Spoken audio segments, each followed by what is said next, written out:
What's up, guys, and welcome to today's video. And this video is going to be about Toy Story 5. And as you can see, I'm wearing a Buzz Lightyear shirt, which I got last year. Somebody bought it for me at a yard sale, so I was like, okay, cool. And it actually fits pretty well, by the way. Anyway, yesterday, or maybe a couple days ago at this point, Disney released a trailer for Toy Story 5, which comes out on June 19th. And honestly, when I watched the trailer in full, and honestly, I was blown away. And trust me, I'm never blown away by theatrical trailers anymore, but this one really got me. Maybe it's just the nostalgia talking, but I thought the trailer really cooked, to be honest.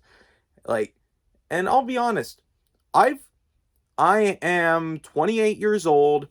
I've been exposed to Toy Story pretty much my entire life, and throughout my entire life, I've been a fan. Yeah.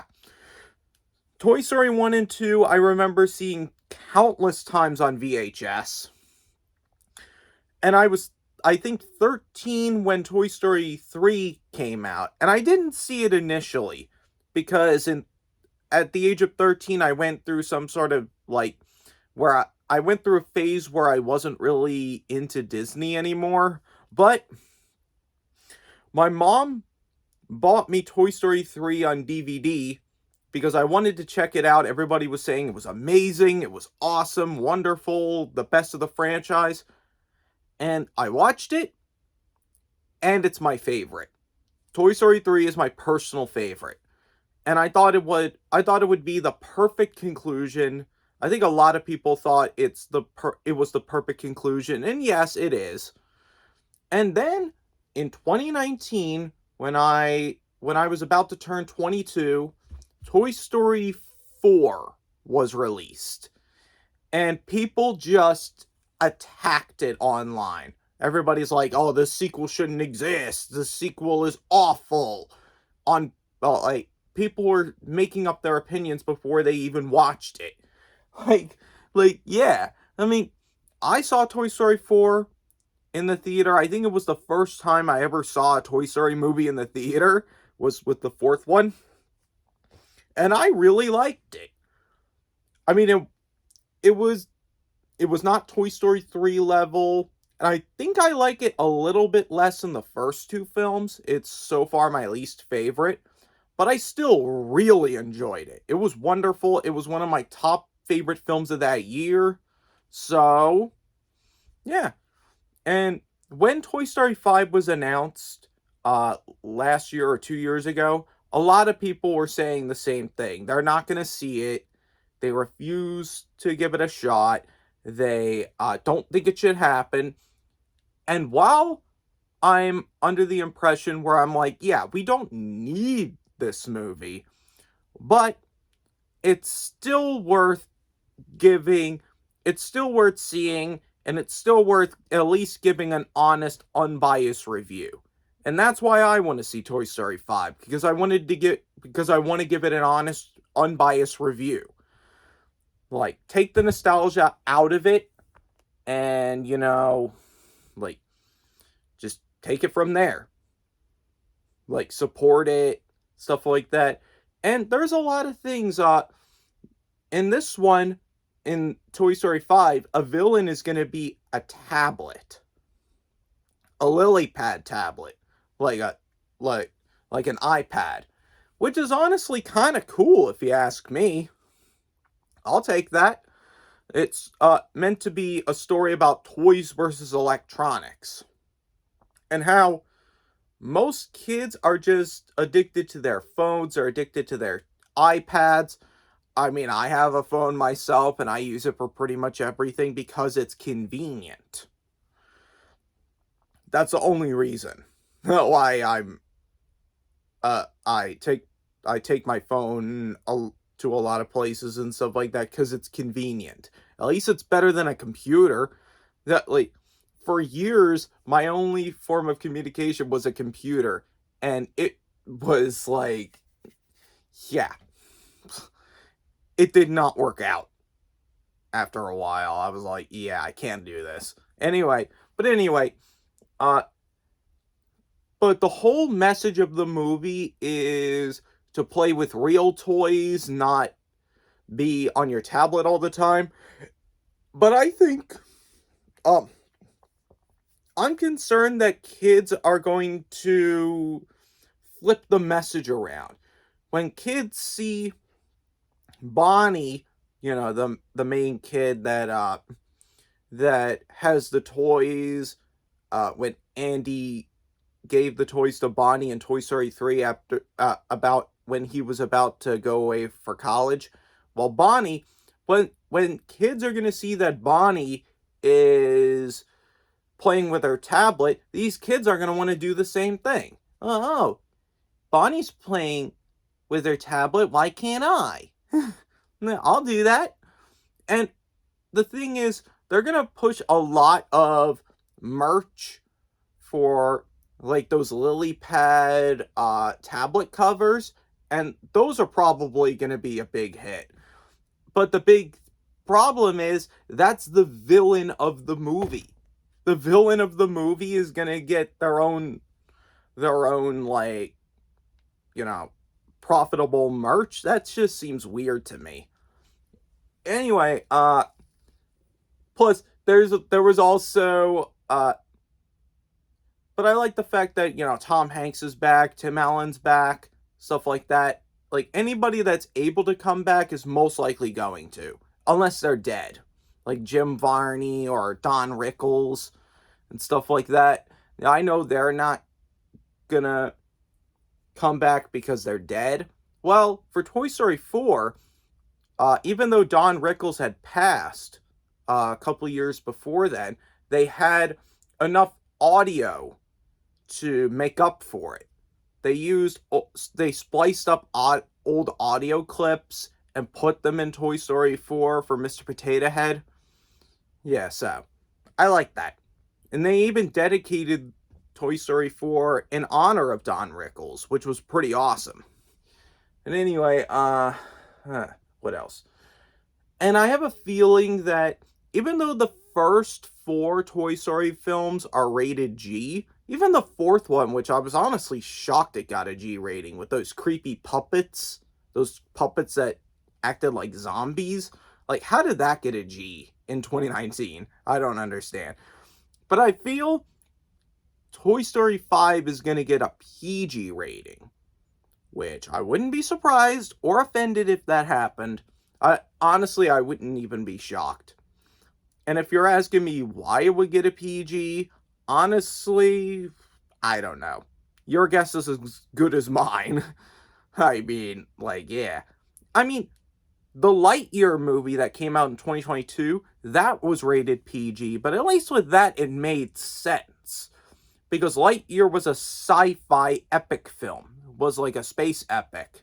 And, space epics have a lot of violence and action in it, and peril, so, that makes sense because there's a lot of sci-fi action in that film, like Star Wars. So, yeah.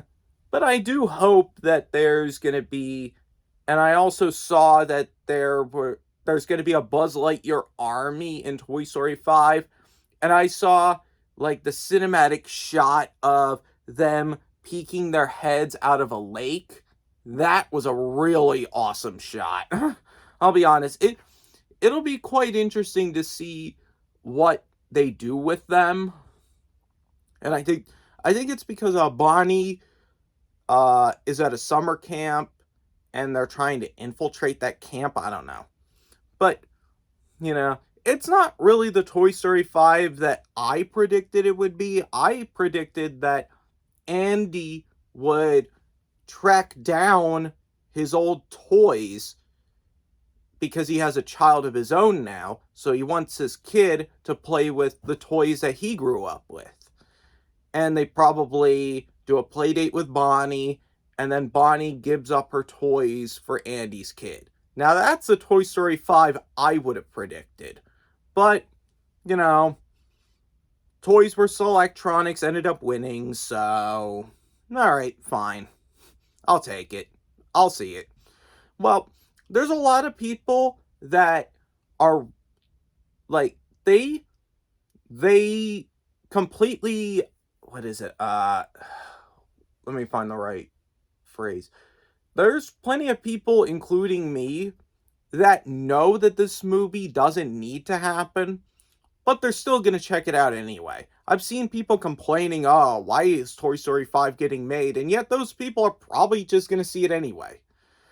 And and in a couple weeks, Pixar is gonna come out with another film called Hoppers. I think it comes out on March 6th in a couple weeks. And that movie doesn't seem like it'll do very well box office wise, which is a shame because, uh, yeah, because they're too busy. But Pixar is still, they're just promoting Toy Story 5, and Hoppers is just going to be left in the dust. It's really a shame, but it is what it is. This is probably the reason why Toy Story 5 needs to happen, so that Pixar films can dominate the box office. Because even Lightyear bombed. Even that movie failed. It was mostly because of a girl-on-girl kiss, which caused it to get banned in 14 countries. But even in America, it didn't do very well. It did well at first, but then lost interest over time. I liked Lightyear. I thought it was pretty good, but the only issue was the twist in the third act involving Zurg, but I'm not going to get into that. That isn't another issue in its own right. But another story for another time. But I want to know what you guys think about Toy Story 5. Whatever you feel, whatever you feel about it, whether you are interested in the film or not, whether you're excited for it like I am, or like what theories you have for it, let me know in the comments below. But honestly, just keep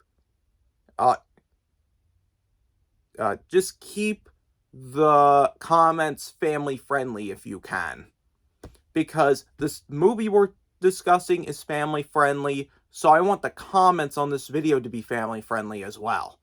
Because I want kids to watch this video and maybe take something out of it. Because, oh yeah, and there is a bald reference. Because Woody is balding. Like, there's a bald spot on his head. But yeah, because it's been so many years at this point since the first movie came out. It kind of makes sense for a balding reference. And what else? I want to make sure I don't miss anything.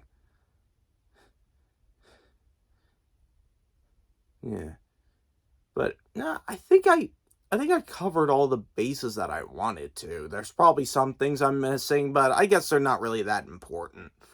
But yeah, definitely going to check out Toy Story 5, even though it's unnecessary. It doesn't need to happen.